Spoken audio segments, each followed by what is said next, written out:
Welcome to अपनी jobs academy, एक बेहतरीन प्लेटफॉर्म जम्मू कश्मीर और लद्दाख के स्टूडेंट्स के लिए। आज से हम कंप्यूटर की सीरीज शुरू कर रहे हैं। कंप्यूटर की सीरीज आती रहेंगी।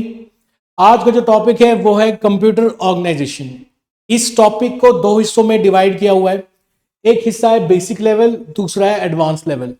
हम अभी बेसिक लेवल को डिस्कस करेंगे, बेसिक लेवल के बारे में जानेंगे और एडवांस लेवल को हम बाद में डिस्कस करेंगे। ठीक है, चलिए शुरू करते हैं।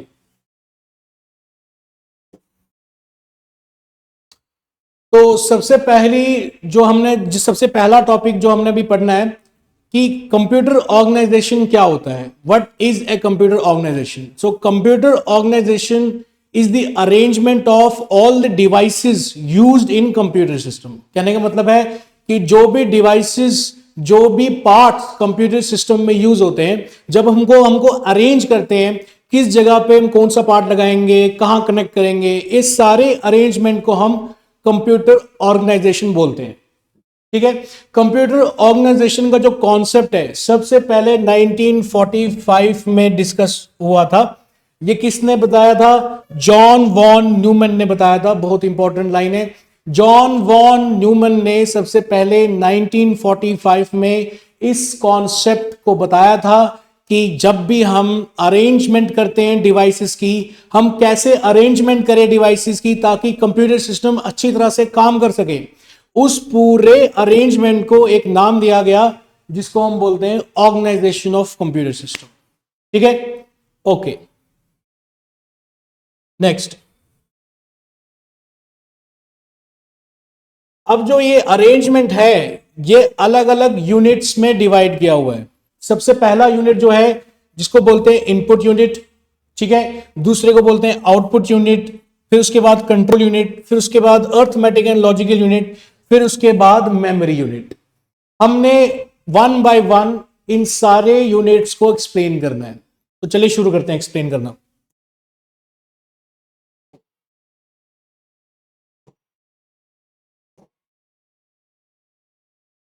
इस डायग्राम को हम बाद में समझेंगे लास्ट में।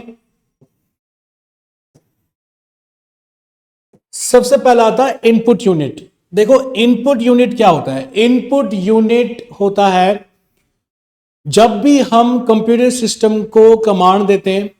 यूजर हमको अगर कंप्यूटर सिस्टम में प्रिंट करना है तो हमने की माउस से प्रिंट वाले बटन पे क्लिक करेंगे, ठीक है, फिर प्रिंटर से प्रिंट निकलेगा। तो जब मैंने प्रिंट वाले बटन पे माउस से क्लिक किया उसको बोलते हैं कमांड देना, उसको बोलते हैं इंस्ट्रक्शन देना कंप्यूटर सिस्टम को। ठीक है, जब भी कंप्यूटर सिस्टम को इंस्ट्रक्शंस देंगे, हम कंप्यूटर सिस्टम को कमांड्स देंगे, तो वो सारे इंस्ट्रक्शंस और कमांड जो है वो दिए जाते हैं इनपुट यूनिट से। ठीक है, तो हम ये बोल सकते हैं कि input unit is used to provide all the instructions and commands to the computer system. Got it? अब इसके बहुत सारे एग्जांपल्स होते हैं। कीबोर्ड हो गया, माउस हो गया, स्कैनर हो गया, जॉयस्टिक हो गया। ये हम बाद में नेक्स्ट टॉपिक में एक्सप्लेन करेंगे इन सभी चीजों को।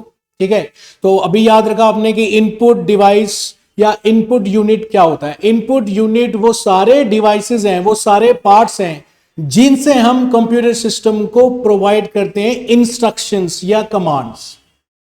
Got it? ओके।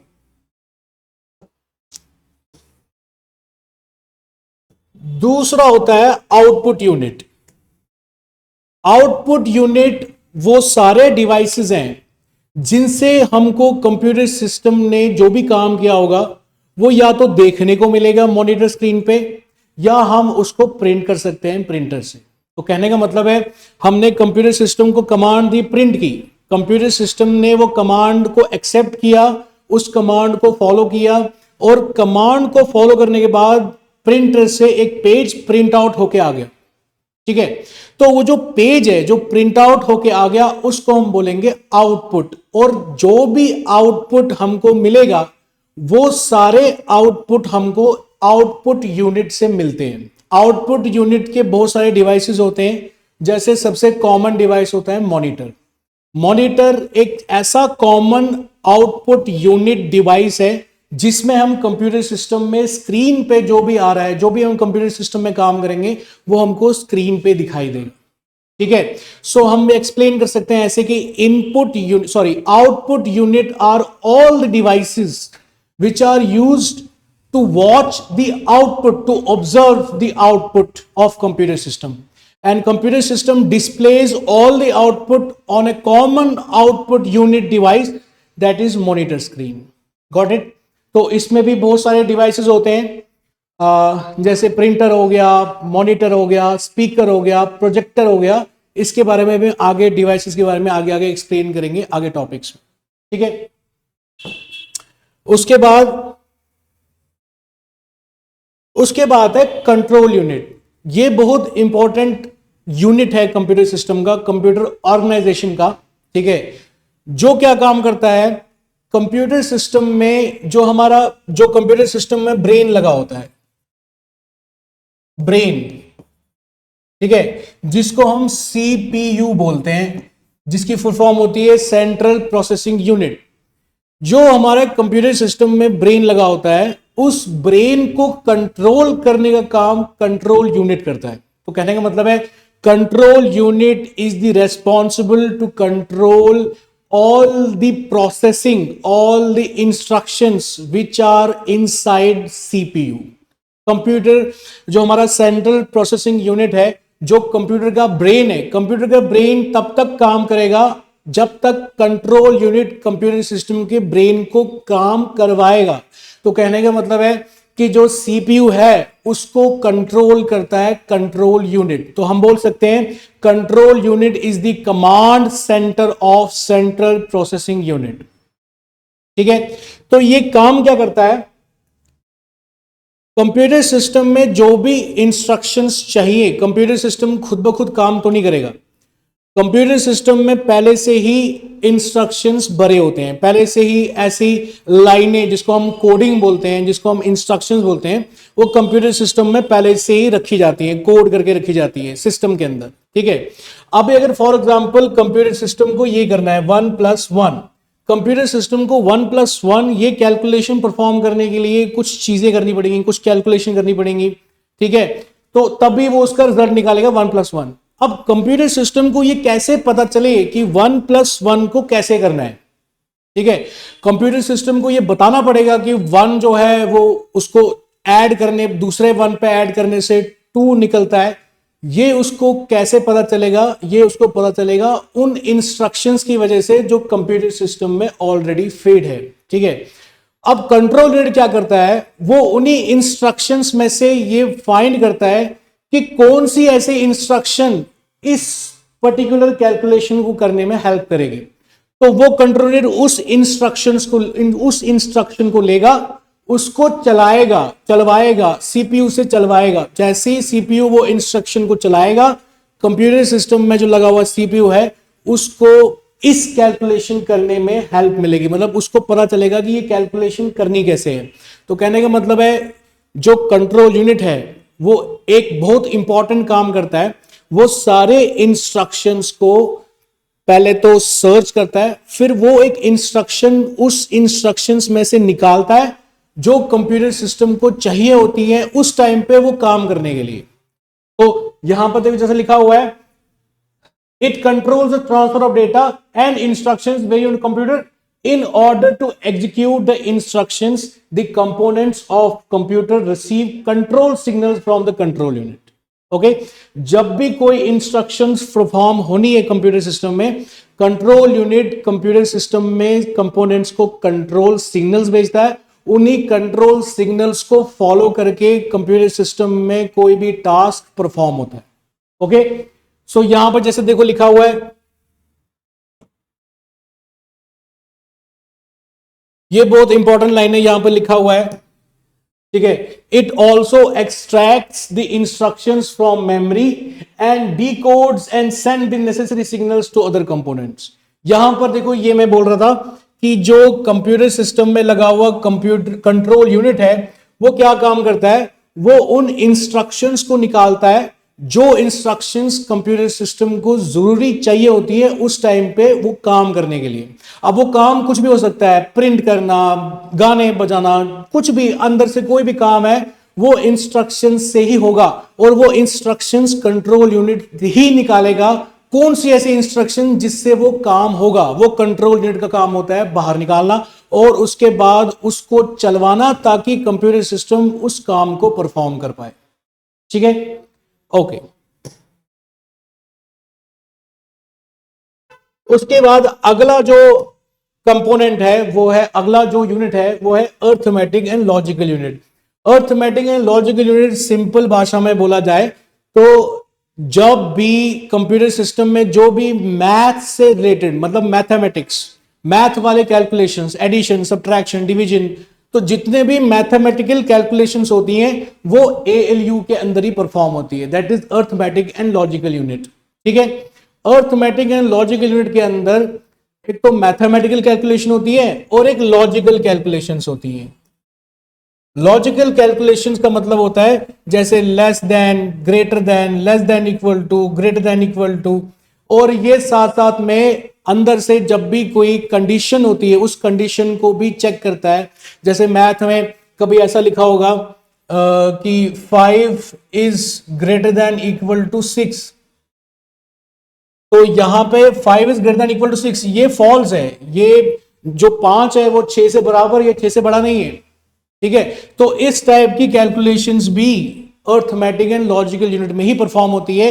ये देखा जाता है कि जो इंस्ट्रक्शंस मिली है, जो मैथमेटिकल कैलकुलेशन मिली है, क्या वो सही मिली है, गलत मिली है, वो आगे वाले जब हम सॉफ्टवेयर की सीरीज करेंगे तो उसमें ज्यादा पता चलेगा। तो अभी सिंपल याद रखना है कि जो अर्थमेटिक एंड लॉजिकल यूनिट है वो काम आता है मैथमेटिकल कैलकुलेशंस के लिए, वो काम आता है लॉजिकल ऑपरेशंस के लिए। ठीक है, ओके।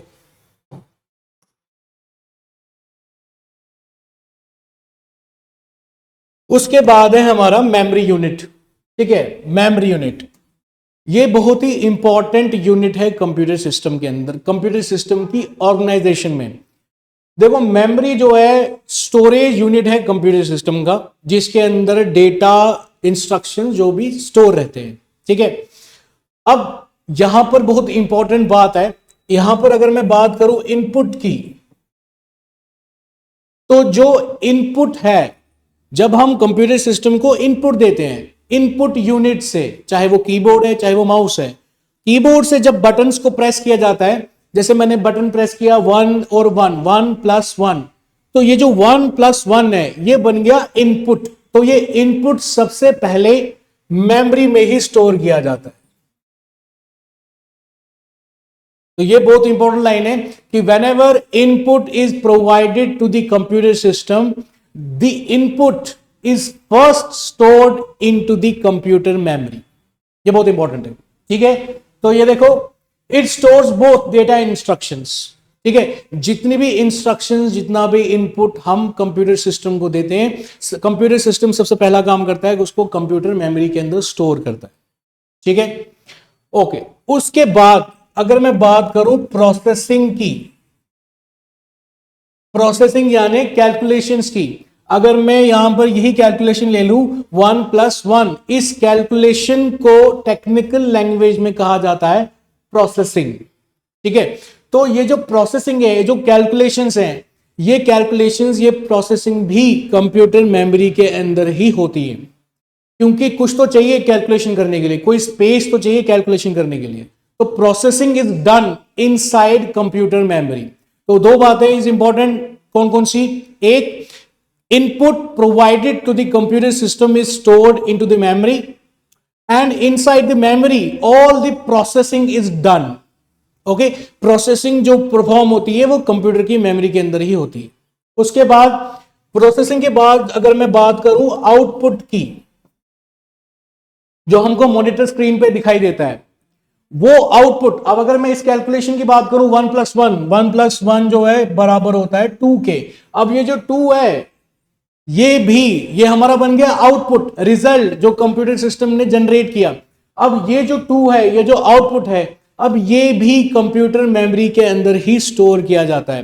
तभी वो कंप्यूटर मेमोरी जो है, तभी वो कंप्यूटर जो है मॉनिटर स्क्रीन पे उस रिजल्ट को डिस्प्ले करवाएगा। ठीक है, तो यहां पर 3 बातें बहुत इंपॉर्टेंट है कि जो इनपुट हम कंप्यूटर सिस्टम को देते हैं वो मेमोरी में स्टोर रखता है। उसके बाद जो कैलकुलेशन होती है, जो प्रोसेसिंग होती है, वो भी मेमोरी में ही होती है। प्रोसेसिंग करने के बाद जो रिजल्ट बनता है, जो आउटपुट जनरेट होता है, वो भी मेमोरी में ही रखा जाता है। ठीक है, और जो मेमोरी में जो रिजल्ट रहा है, मेमोरी में जो रिजल्ट प्रेजेंट है, जो आउटपुट प्रेजेंट है, जब तक वो मेमोरी में रहेगा तब तक वो मॉनिटर स्क्रीन पे डिस्प्ले रहेगा। अगर वो मेमोरी से हटा तो मॉनिटर स्क्रीन से भी वो हट जाएगा। समझ में आया? सो यहां पर लिखा हुआ है the memory unit is linked with other parts of computer and sends them the data when needed under the supervision.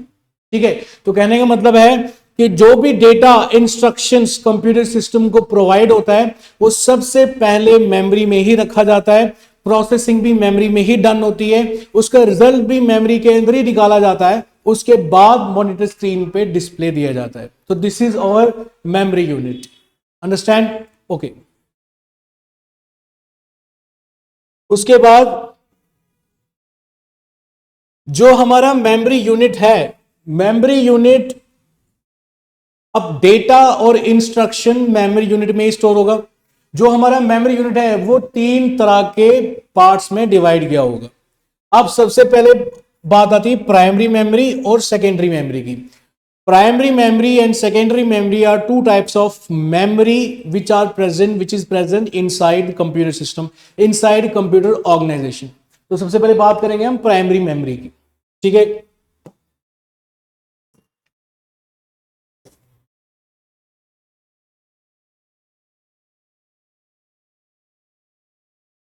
देखो जो प्राइमरी मेमोरी है, प्राइमरी जो हमारी मेमोरी है वो 2 टाइप की होती है। एक होती है रैम, एक होती है रोम। रैम एंड रोम। तो जो रैम है, रैम की फुल फॉर्म होती है रैंडम एक्सेस मेमोरी। ठीक है, ये बहुत इंपॉर्टेंट मेमोरी होती है कंप्यूटर सिस्टम के, कंप्यूटर सिस्टम ऑर्गेनाइजेशन में। अभी थोड़ी देर पहले जब मैं बात कर रहा था कि जितनी भी इंस्ट्रक्शंस हैं, जितने भी कमांड्स हैं, जितना भी इनपुट है, ठीक है, वो मेमोरी में स्टोर किया जाता है। फिर उसके बाद प्रोसेसिंग होती है, उस डेटा की कैलकुलेशंस परफॉर्म होती है, वो भी मेमोरी में स्टोर होती है। उसके बाद रिजल्ट्स जनरेट होते हैं, वो भी मेमोरी में स्टोर रहते हैं। उसके बाद मॉनिटर स्क्रीन पे डिस्प्ले होती हैं। ठीक है, और वो जो सारी इंस्ट्रक्शन, सारा डेटा प्रोसेसिंग, वो सारी जो चीजें होती हैं जिस मेमोरी में होती हैं, उसी मेमोरी को हम बोलते हैं रैम, रैंडम एक्सेस मेमोरी। ठीक है, तो कहने का मतलब है all the instructions, all the processing is done inside random access memory. ठीक है, अगर मैं सिंपल भाषा में समझाऊं, अगर मैंने कंप्यूटर सिस्टम में एक गेम चलाई है या कोई सॉफ्टवेयर चलाया है, वो गेम, वो सॉफ्टवेयर जब तक रैम में रहेगा तब तक वो डिस्प्ले में रहेगा। जब वो रैम से इरेज हो जाएगा तो वो डिस्प्ले से भी हट जाएगा। वो एप्लीकेशन जब तक रैम में रहेगी तब तक डिस्प्ले में रहेगी। अगर मैंने डिस्प्ले से वो हटा दिया, क्रॉस कर दिया, क्लोज कर दिया, तो उस एप्लीकेशन की फाइल भी रैम से हट जाएगी, इरेज हो जाएगी। तो इसका मतलब है कि ये जो रैम है ये टेम्पररी मेमोरी है। कहने का मतलब है इसमें डेटा, इंस्ट्रक्शंस जब भी स्टोर रहते हैं वो तभी तक स्टोर रहेंगे जब तक कंप्यूटर ऑन रहेगा। अगर कंप्यूटर को हम बंद कर देंगे तो जितना भी डेटा या इंस्ट्रक्शन रैम में स्टोर है वो वहां से इरेज हो जाएगा। ठीक है, तो तभी इसको, इस मेमोरी को कहा जाता है it is volatile in nature. Volatile memory, volatile का मतलब है कि the data and instructions are stored inside the computer memory, inside the RAM, unless and until the computer system is on। मतलब कि जब तक कंप्यूटर ऑन है तब तक रैम के अंदर डेटा और इंस्ट्रक्शन स्टोर रहेंगे। जैसे ही कंप्यूटर बंद होगा, रैम में रखे हुए इंस्ट्रक्शन या डेटा है वो इरेज हो जाता है। सो इसलिए ये टेम्पररी मेमोरी है। ठीक है, यहां पर लिखा हुआ है, देखो, RAM is a type of memory which is internal, जो कि कंप्यूटर सिस्टम के अंदर प्रेजेंट होती है। कंप्यूटर ऑर्गेनाइजेशन में इसमें हम मदरबोर्ड के ऊपर लगाते हैं इस रैम को। ठीक है, मदरबोर्ड के ऊपर लगा होता है एक रैम, जिसको हम डायनेमिक, जो आगे आगे पढ़ेंगे हम। ठीक है, so RAM and remains, whatever information we enter into the computer goes into the RAM. मैंने कहा जो भी डेटा, जो भी इंस्ट्रक्शन कंप्यूटर सिस्टम को देते हैं वो रैम में ही स्टोर रहता है। ठीक है, उसके बाद it is volatile in memory. ठीक है। अच्छा यहां पर देखो, computer goes into the RAM and remains there as long as we are working on any application. कहने का मतलब है डेटा और इंस्ट्रक्शन रैम में तब तक रहते हैं जब तक हम किसी एप्लीकेशन में काम कर रहे हैं। जैसे ही हम एप्लीकेशन क्लोज करते हैं, डेटा रखा रैम में रखा हुआ डेटा भी इरेज हो जाता है। ठीक है। सो यहां पे it is volatile memory which means data instructions stored are temporary. ठीक है। तो रैम में रखी हुई जो चीजें हैं वो टेम्परेरी हैं, जैसे ही पावर कट हो जाएगा कंप्यूटर सिस्टम का, डेटा इंस्ट्रक्शंस इरेज हो जाते हैं। Got it? ओके।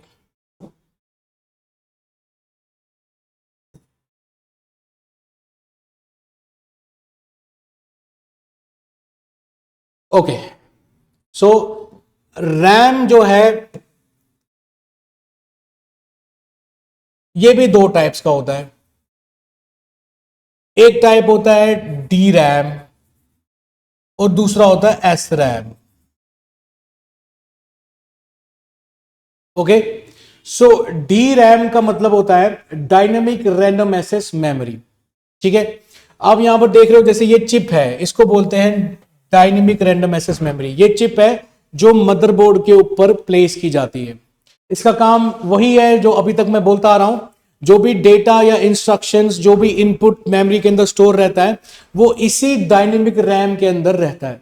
ठीक है। So dynamic random access memory it stores data temporary as the data is lost when power supply is suspended.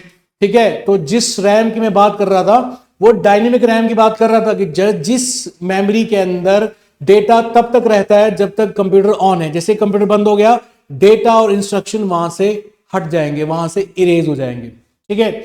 सो यहां पे लिखा हुआ it needs to be refreshed periodically. तो कंप्यूटर सिस्टम को इस मेमोरी को बार बार रिफ्रेश करना पड़ता है कंप्यूटर को फास्ट वर्क करने के लिए। इसको बार बार रिफ्रेश करना पड़ता है उसको। ठीक है। तो ये उतनी मतलब एफिशिएंट नहीं होती है, लेकिन ज्यादातर कंप्यूटर सिस्टम में डायनेमिक रैम यूज होती है। अब अगर हमको कंप्यूटर सिस्टम को एफिशिएंटली वर्क करवाना है, तेज वर्क करवाना है, तो हमको क्या करना पड़ता है, ज्यादा रैम कंप्यूटर सिस्टम में लगानी पड़ती है। अगर मेरे पास 4 GB रैम है, जैसे कि आपने देखा होगा हमेशा कंप्यूटर सिस्टम में 4 GB, 8 GB, 16 GB, जितने कैपेसिटी की मैं रैम, ज्यादा कैपेसिटी की रैम में लगाऊंगा उतना कंप्यूटर सिस्टम बढ़िया चलेगा, ठीक चलेगा और फास्ट चलेगा। ठीक है। So this is RAM. ये मदरबोर्ड के ऊपर इस तरह से प्लेस होता है। Got it? ओके। उसके बाद आता है रैंडम एक्सेस मेमोरी के अंदर ही एक और टाइप आता है जिसको बोलते हैं static RAM. Static RAM chip type होती है, जैसे कि आप लोग देख रहे हो यहां पर ये चिप है, इसको स्टैटिक रैम बोलते हैं। This is static RAM. अब यहां बहुत इंपॉर्टेंट चीज है कि जो स्टैटिक रैम है वो बहुत फास्ट होती है अगर हम उसको कंपेयर करें डायनेमिक रैम से। स्टैटिक रैम को बार बार रिफ्रेश करने की जरूरत नहीं पड़ती है, वो एकदम फास्ट एंड एक्यूरेट होती है अगर उसको डायनेमिक रैम से हम कंपेयर करें। ठीक है। It is faster and more expensive than RAM. मतलब कि जो डायनेमिक रैंडम एक्सेस मेमोरी है उससे ज्यादा कॉस्टली होती है जो हमारी स्टैटिक रैंडम एक्सेस मेमोरी होती है, faster, costlier. Okay. So it does not need to be refresh like RAM. Static RAM is present inside our central processing unit. Organization के अंदर, सेंट्रल प्रोसेसिंग यूनिट के अंदर हमारी स्टैटिक रैम, जैसे यहां पर तुम देख रहे हो ये चिप की तरह मदरबोर्ड के ऊपर प्लेस्ड होती है। तो इसका काम ही ये होता है कि कंप्यूटर सिस्टम और स्टैटिक रैम में डायरेक्ट डेटा ट्रांसफर होता है। स्टैटिक रैम फास्टर होती है, इसलिए कंप्यूटर सिस्टम कोशिश करता है स्टैटिक रैम से ही डेटा उठाए, इंस्ट्रक्शन उठाए, क्योंकि स्टैटिक रैम जो है उसको रिफ्रेश भी नहीं करना पड़ता और ये ज्यादा फास्टर होती है देन डायनेमिक रैम। ठीक है। तो जितनी भी प्रोसेसिंग होती है, कैलकुलेशंस जो कंप्यूटर की बिल्कुल इंटरनल में होती हैं, वो अक्सर स्टैटिक रैम में ही परफॉर्म होती है। जो बिट लेवल जो आगे आगे मैं बताऊंगा, that is performed in static RAM. ठीक है।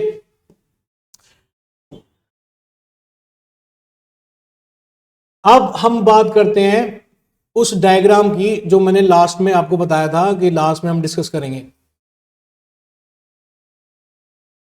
ठीक है।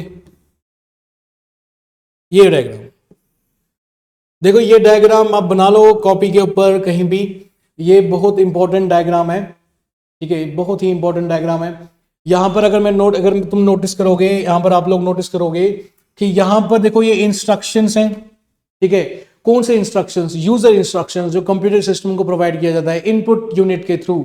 वो इनपुट यूनिट के थ्रू कहां चला जा रहा है?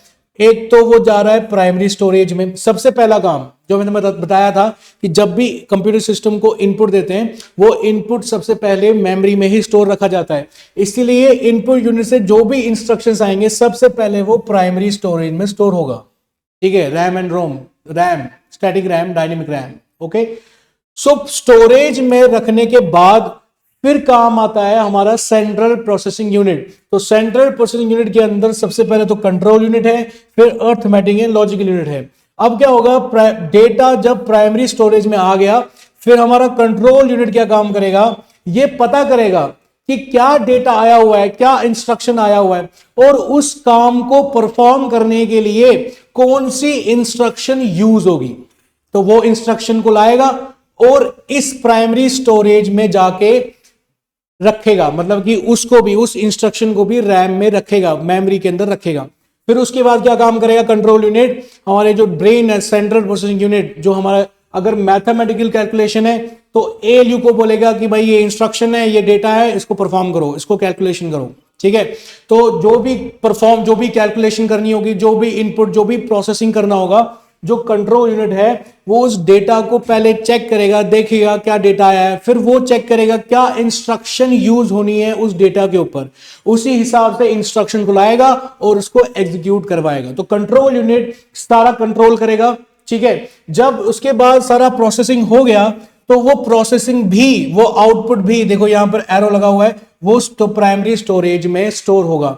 मतलब कहने का मतलब है इंस्ट्रक्शन आई इनपुट यूनिट से, वो प्राइमरी स्टोरेज में स्टोर हो गया, प्राइमरी स्टोरेज में वो प्रोसेस हुआ, इंस्ट्रक्शंस आई, प्रोसेस हुआ, रिजल्ट जनरेट हुआ, आउटपुट जनरेट हुआ, वो भी प्राइमरी स्टोरेज में ही स्टोर हो गया। प्राइमरी स्टोरेज में स्टोर होने के बाद फिर वो आउटपुट यूनिट के थ्रू बाहर के लोगों को दिखाई दिया, मतलब कि आउटसाइड वर्ल्ड तक पहुंचा। जब वो आउटपुट यूनिट तक पहुंचेगा तो जो भी इंस्ट्रक्शन, जो भी कैलकुलेशन यहां पे होगी, वो मॉनिटर स्क्रीन पे हमको दिखाई देगा। तो वो तब तक दिखाई देगा जब तक वो आउटपुट प्राइमरी स्टोरेज के अंदर रहेगा। तो ये जो डायग्राम है ये पूरा सेंट्रल प्रोसेसिंग, ये जो है अगर मैं इसको क्लियर करूं, ठीक है, ये जो है ये होता है हमारा सीपीयू पूरा, ठीक है, ये पार्ट होता है हमारा सीपीयू। तो ये पूरी डायग्राम है बेसिक कंप्यूटर ऑर्गेनाइजेशन की। अगर हम इसको एक्सप्लेन करें तो इस तरह से एक्सप्लेन करेंगे, ठीक है। इंस्ट्रक्शन आया इनपुट डिवाइस में, इनपुट डिवाइस में गया प्राइमरी स्टोरेज में, फिर प्रोसेसिंग हुआ और जो रिजल्ट बना वो भी प्राइमरी स्टोरेज में डिस्प्ले हुआ, प्राइमरी स्टोरेज में स्टोर हुआ, उसके बाद आउटपुट यूनिट के थ्रू कंप्यूटर के मॉनिटर सिस्टम में डिस्प्ले हो गया, ठीक है। तो ये था आज का टॉपिक। नेक्स्ट में आगे टॉपिक जो है एक्सप्लेन करूंगा, धीरे धीरे ऐसी सीरीज चलाएंगे और हम रेगुलरली इंटरेक्शन करेंगे। हम ऑब्जेक्टिव क्वेश्चंस में मिलाऊंगा,